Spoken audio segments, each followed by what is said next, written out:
La Bible dit, en vain vous vous levez, vous matin, vous couchez-vous tard et mangez-vous le pain de douleur.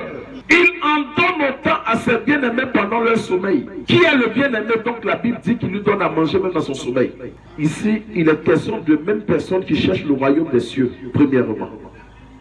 Donc ceux qui cherchent la repentance, premièrement, le royaume des cieux, premièrement, toute chose leur sera donnée par-dessus. Ce qui veut dire, normalement, ce qu'ils devraient avoir, ce n'était pas prévu pour eux. C'est pour ça qu'on parle de par-dessus tout. Quelle que soit la situation, ils auront toutes choses. Est-ce que vous me comprenez? Ça veut dire que même si dans la nation on dit à pas manger, ça ne va pas dans le pays. Eux, ils auront tout par-dessus tout. Quelqu'un me comprend? Maintenant, la Bible dit, en Somme 127, le verset 2, c'est en vain que vous vous levez tôt, vous vous couchez tard pour manger le pain de douleur.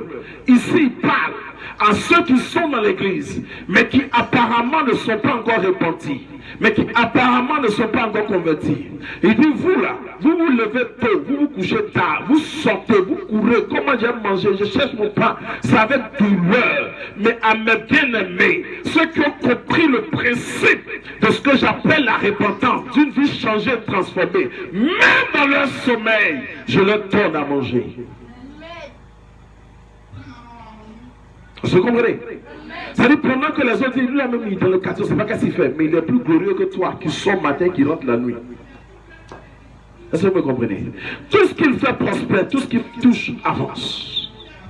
Parce qu'il s'est repenti. La repentance est la clé du succès de l'Église.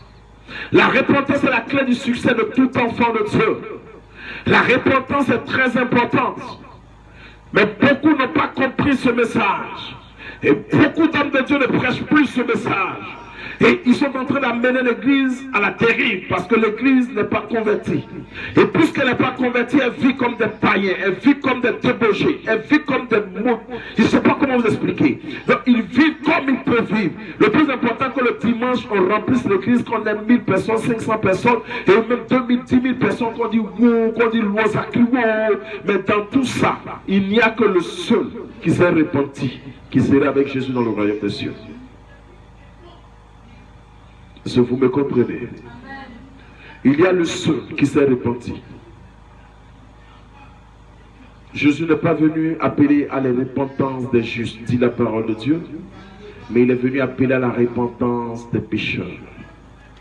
Donc si tu es assise ou là ce matin, et que tu sais que tu as cette vie de pécheur, de mauvais, il est important de te repentir, d'y repentir. Regarde ton voisin, de lui repentons-nous.